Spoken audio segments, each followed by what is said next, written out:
Ano?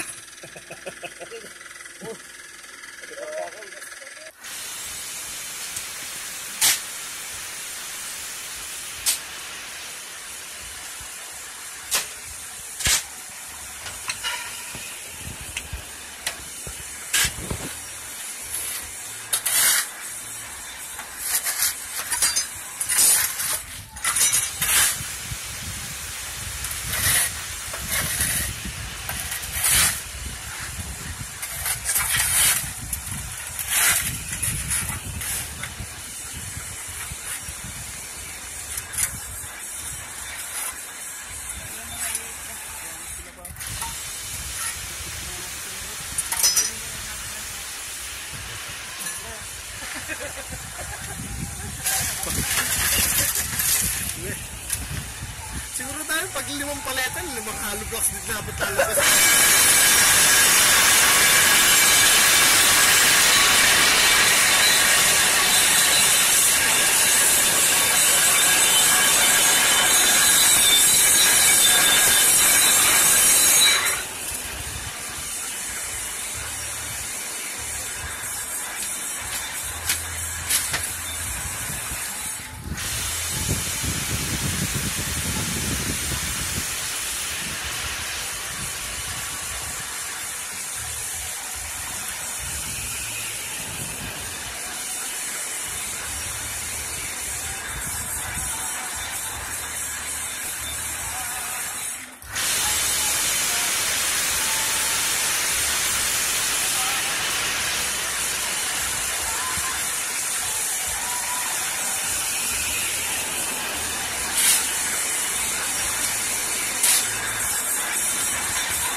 Ang mga karaniwan na concrete hollow blocks or CHB, ang mga butas o yung hollow part niya nagta-taper or sabihin lang natin lumiliit para sa pagtulak galing sa ilalim mas madali. Ganun ang karamihan na CHB maker na nasa merkado. Alam na naman natin ang typical na sukat di ba? 4x8 by 16 o kaya imbis na 4 5 inches, imbis na 5 inches 6 inches. Kadalasan kadalasan sa ilalim kung nasaan ang paleta 20 mm at sa taas medyo lumalaki 30 mm yung kapal ng hollow block. Kadalasan semento, buhangin, aggregates, yung mga bato, syempre tubig. Minsan yung tinatawag nilang admixtures pero optional lang yung mga yon. Ang isa sa pinaka-importante sa hollow blocks is yung curing.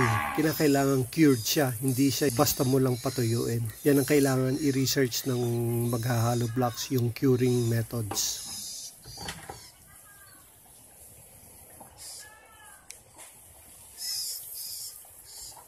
Noong una, akala ko na nag-hollow blocks dun sa lugar namin, napansin ko na magkakaiba ang opinion kung sa isang bag, gaano karami ang ma-produce na hollow blocks. Siyempre, noong una, akala ko, ang rason lang, depende sa timpla. Yung iba malabnaw, yung iba malapot, yung iba maraming semento, yung iba maraming bato, yung maraming dahilan kung bakit iba-iba ang ma-produce hollow block sa isang bag ng semento. So, bali, ang ginawa ko, nag-research pa ako hanggang sa makita ko rin na depende rin pala sa panggawa mo ng hollow blocks. Yung makina na nabili mo, depende kung gaano kakapal yung hollow blocks na ma-produce niya. Yung paleta, pare-pareho naman halos ang size niyan Kaya lang, yung taas, dyan nagkakatalo minsan. Kumbaga sa kung ikaw nag-hollow blocks ka, gusto mo mas manipis yung hollow blocks para mas marami kang hollow blocks na magawa. Pero kung ikaw naman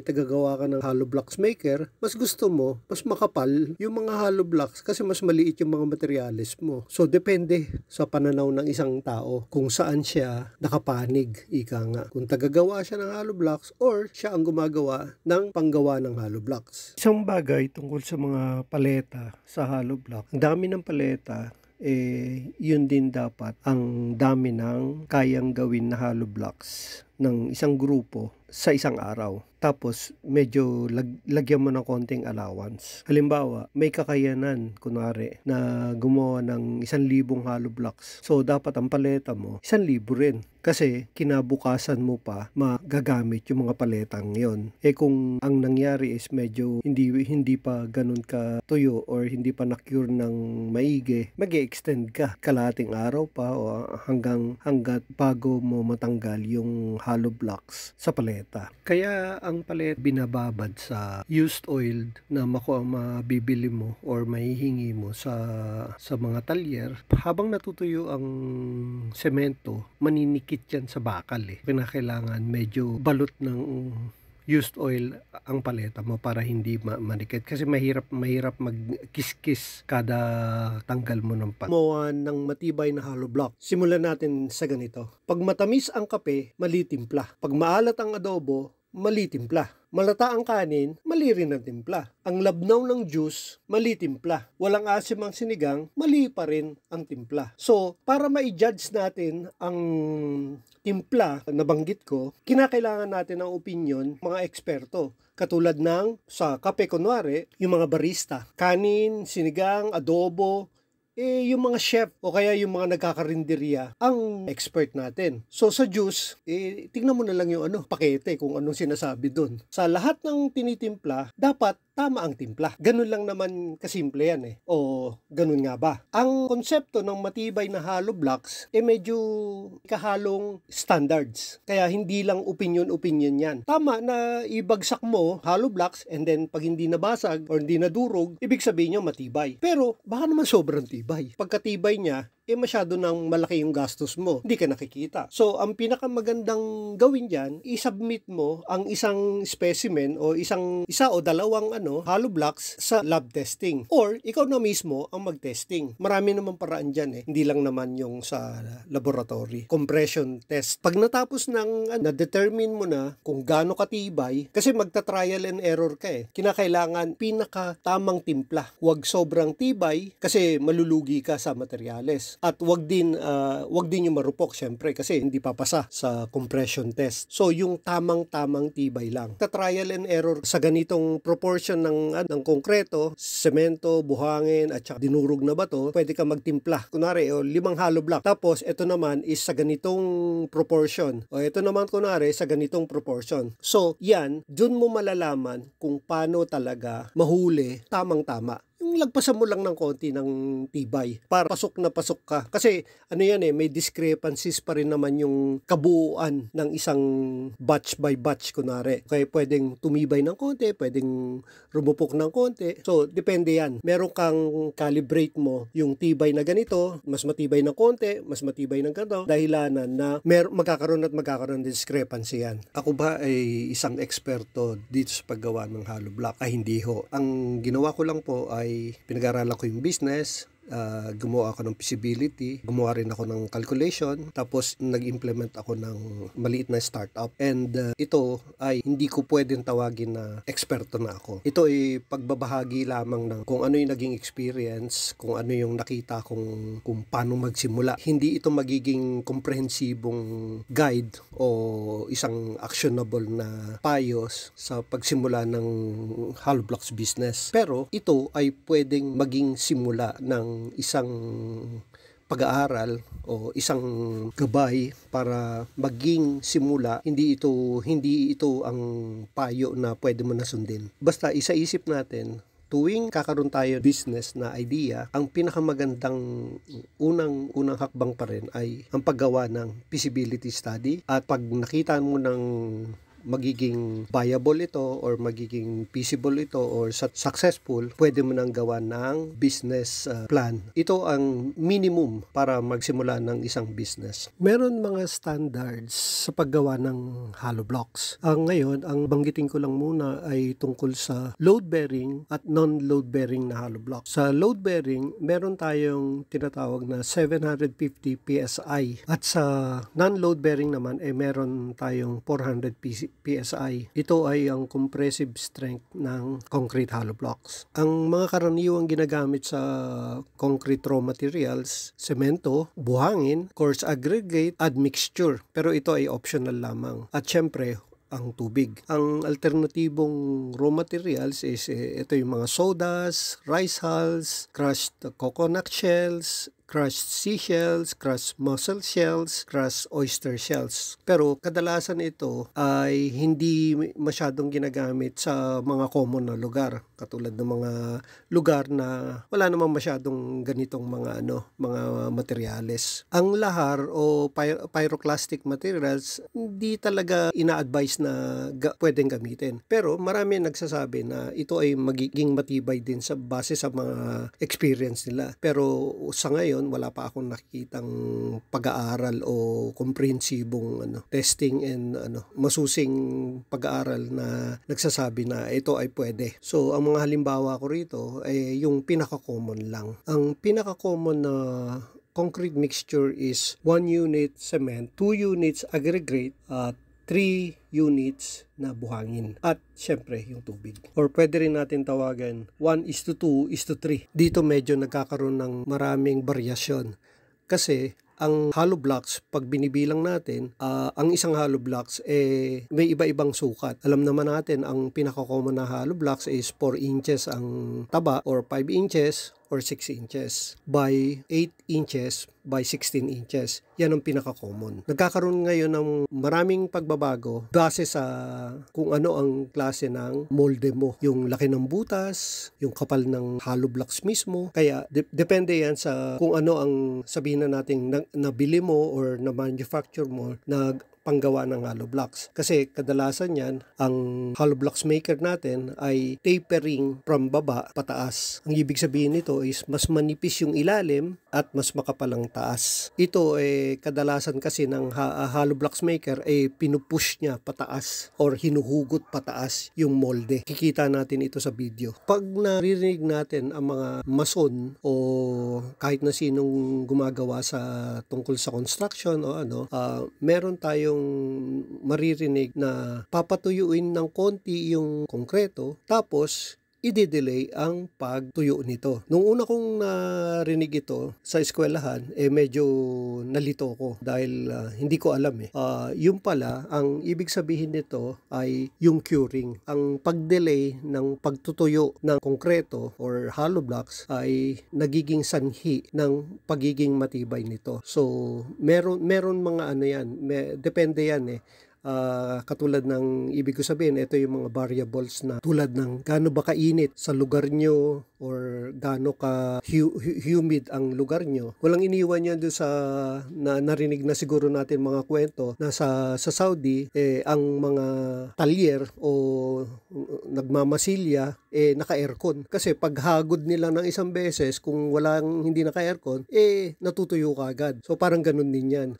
Depende sa lugar, yan yung sinasabing variables. Pero sa lahat ng concrete, ang curing, pag-delay ng pagtuyo ng konkreto. Marami akong nakitang confusion or pagkalito sa mga proportions. Yung mix ratio o raw materials sa pagtimpla ng konkreto. Isa sa mga nakita akong dahilan is iba-iba ang ginagamit na pangsukat. Meron gumagamit ng timba, merong gumagamit ng wheelbarrow, sukat ng isang bag, tapos meron din yung gumagawa ng sukatan nila. Kasi ang isa sa mga nagdidikta sa paghalo ng semento is yung isang bag ng semento. Kaya marami kayong maririnig na may mga mixer na ang tawag is 1 bagger or 2 bagger. Ibig sabihin nun ay kayang magtimpla ng isang bag o 2 bag sa isang timplahan. So, depende na lang kung gaano karami ang titimplahin mo. Kung hollow blocks naman, medyo halos pareho rin. Kaya lang, ang kaibahan lang nito ay iba ang timplada para sa hollow blocks. Kasi meron kang consistency na hinahanap. Pero kunwari, ang konkreto mo or concrete mix mo gagamitin pang paving kunwari sa sidewalk, yan, medyo iba ang timplada niyan. O kaya naman, pangpalitada, iba rin ang timplada nun. O kaya naman, panglababo, iba rin ang timplada nun. Once na nahuli mo na kung ano ang timplada para sa hollow blocks mo, para maging consistent lamang, meron ka ng sarili mong timpla para sa isang mix. Sa aking experience, isang bag ng semento, or pwede mo nang sabihin na, kunwari, 3 bag lang ng semento, pwede na sa maghapon. Depende kung gaano kabilis magtrabaho ang isang grupo ng tao. Sa madaling salita, i-factor in din natin ang efficiency ng bawat tao. Pwede mag-set ng goal. Kunwari, ang set mo ng goal is 8-hour period, makaproduce sila ng X number of hollow blocks. So, in a way, parang magkakaroon pa ng competition yan or magkakaroon ng consistency ng production. Ang feasibility study, ito yung pinakabasehan mo kung magiging successful o magiging failure ang isang business venture. Bakit importante ito? Kasi dito mo makikita lahat dapat makita. Ano ibig sabihin nun? The more you put into a feasibility study, the better. Lahat ng involved sa manufacture ng concrete hollow blocks, dapat isama mo na. Katulad kunwari na mga sweldo ng mga tao dyan, yung mga raw materials mo, available ba dyan? At saka sa napaka-affordable na halaga ba? Yung presyo ng tubig, kung binibili ang tubig. Kung hindi naman, presyo ng gasolina. Kasi kung tutuusin, wala naman talagang libre. Binabayaran naman talaga lahat yan. Or sabihin na lang natin, may kalakip na presyo ang bawat materyales. Ano ba ang isasama? Kung sinabi kong lahat, ang ibig sabihin nun, lahat ng pwedeng gastusin at yung constant na gastos or yung paminsan-minsan na gastos. Kunwari, nag-breakdown ang makina mo, yung 1 bagger mixer mo, sino mag-aayos niyan? Yan, yung mga yan, nakaka-apekto rin yan. Kasi sabihin na natin sa isang buong taon, lahat yan ifa-factor in mo. Ngayon, pag naisama mo na lahat ng naisip mo na pwedeng pagkagastusan o pwedeng maging factor na maka-apekto ng cost mo sa pag-produce ng hollow blocks at sa tingin mo, pwede pa rin yung business na yan maging successful, then gawa mo na ng business plan. Diyan mo na makikita ngayon kung talagang magiging successful ba, kung magkano kikitain mo, magkano malulugi mo, kasi hindi naman lahat yan gastos mo ng constantly or pwede naman kada isang buwan mo lang gagastusin yan o kaya every 6 months kunwari yung maintenance ng whatever, okay, kung ano man ang nasisira sa tingin mo. So lahat yan nakasulat na sa business plan. Yun ang magsusolidify ng plano mong business venture. Dito mo makikita kung pwede kang kumita o hindi. Dito sa part na ito, napakarami ng variables dito. Or sabihin na lang natin sa Tagalog, walang katiyakan. Kasi dito yung marami ka dapat i-consider. Katulad ng yung lugar, yung intention mong gaano kalaki ang sisimulan mong factory or manufacturing location or magkano ang kakayahan mong i-finance itong startup na ito. Marami nagsasabi na pinakamaganda is simula ka sa maliit tapos palaki ng palaki. Ang problema kasi dyan is gaano kaliit ang maliit. Baka naman sa sobrang liit, limitado na ang paglaki mo. Or kung hindi naman, pag sobrang laki naman, nakatenga ang kapital. Kunwari, nakakita ka na ng isang location at pag-aralan mo na yung presyo ng mga real estate o yung lugar at na available din yung mga raw materials at yung mga tao ay may sapat na kakayahan, kailangan mo rin i-consider kung ang komunidad ba na yan na tinatarget mong market nasa construction boom ba sila or karamihan ng mga bahay or mga infrastruktura nagawa na. So or developed area na siya. So kinakailangan mo rin i-consider yung mga yon.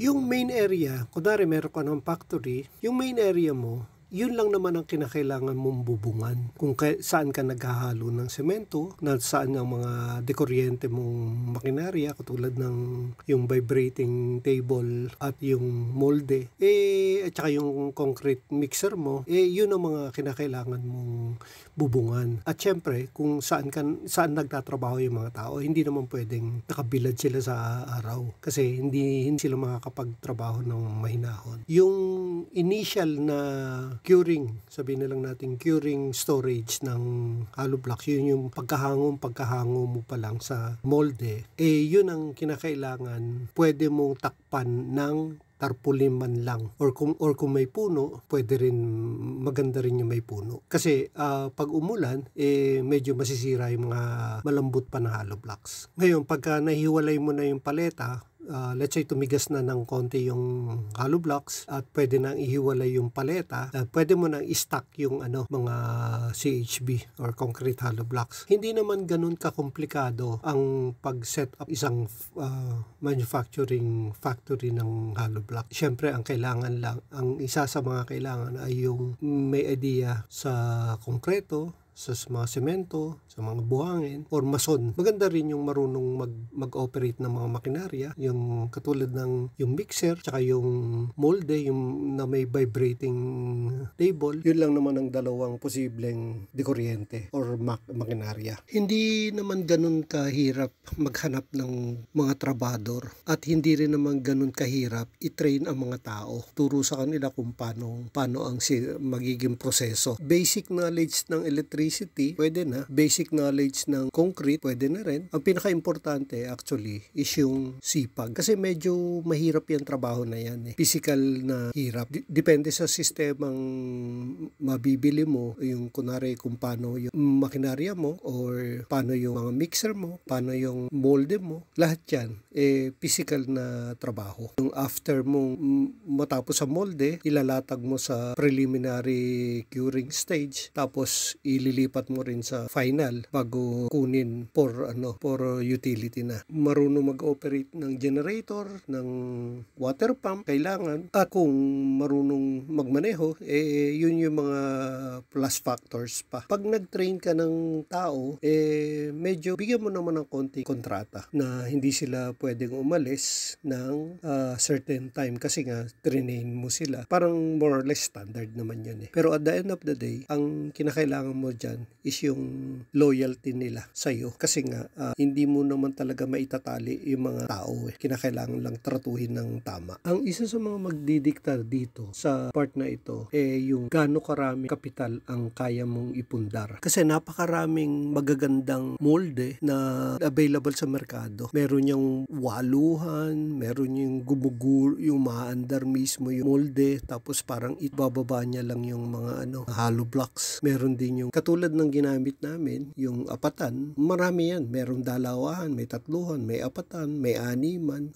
Depende kung ano ang gusto mong bilhin. Kasi kinakailangan budget, makakapagsimula ka. Bukod sa equipment, kasi meron yung initial purchase, pa yung meron yung yung constant purchase katulad ng mga semento, mga buhangin, saka syempre yung sweldo. Lahat yung mga yan kailangan i-factor in. Minimal tools, syempre yung pala, mga drum, yung measuring box. Gusto mo mag-mano-mano halo muna ng konkreto o gusto mo na kagad bumili ng 1 bagger o 2 bagger na mixer. Ang lahat yan, ang magdidikta niyan talaga is yung kung magkano yung kapital mo na kaya mo ipundar. Syempre, ang kailangan mo rin dyan is yung sa miscellaneous, yung mga electric pan, radyo nila. Ang delivery truck, kinukonsider ko yan miscellaneous kasi hindi naman yan kasama sa paggawa ng hollow blocks. Pero necessary item yan. In fact, yan nga isa sa pinakamahal. Kumbaga sa bukod sa yung lugar, isang malaking konsiderasyon din yun is kung kaya mo mag-deliver o magpapadeliver ka. Kung maswertehan mo, pwede yung pick upin yung mga mo. Kunwari, may kaibigan ka o meron kang kakilala na hardware, sila ang pipick up ng hollow blocks mo, yun ay magandang pangsimula. So maraming paraan para magsimula. Diyan ang magdidikta diyan is kung makakabuo ka ba ng hollow blocks sa minimum or minimal na equipments, tools and equipments na bibilin mo. Or kung kaya naman ng budget, bakit hindi ka bumili ng mga sophisticadong equipment na. So talagang ang magdidikta talaga diyan is yung kapital na kaya mo ipundar. Ang paggawa ng hollow blocks hindi naman talaga ganun kakomplikado. Yung proseso hindi rin naman napakahirap at madaling matutunan kung tutuusin. Nung nagsimula akong pag-aralan ito, ang computation na nakita ko is X number of hollow blocks ang magawa ng isang grupo, 2 tao o 3 tao, hindi na rin masama kung tutuusin.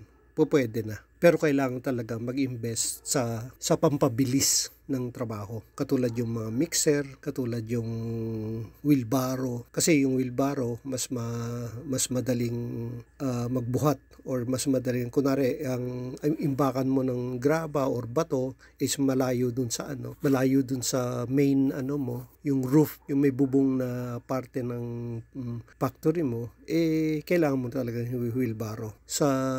Sa video na nandoon yung ginawa namin, startup, kita nyo magkatabi lang yung So, hindi niya kailangan ng wheelbarrow doon. Pala-pala na lang yon. At isa sa mga pinaka bagay na kinakailangan i-consider dito sa paggawa ng hollow blocks is mahirap talaga magkaroon ng isang guide para sabihin na nandoon na lahat, pwede ka na magsimula. Kasi napakaraming factors na magdedetermine or kailangan i-determine ng isang tao. Kunwari, ako, walang makakapagsabi sa akin na ganito ang gawin mo, ganyan ang gawin mo at sigurado ganito ang mangyayari. Walang ganon. Ikaw talaga ang mag-aaral ng sarili mong sitwasyon. Kasi lahat yan, katulad nga ng sa simula pa lang, ginagarantiya ko na pwede kang magsimula sa guidance na ito. Pero hindi ito kumpletong guidance or kumpletong pwede mo nang sundin para makapagsimula ka. At isa pang factor yung sa isang tao, kunwari ako or kunwari ikaw, kung magsisimula ka, yung gut feel mo. Narinig na natin yan kunwari, mag-imbita ka kunwari ng 10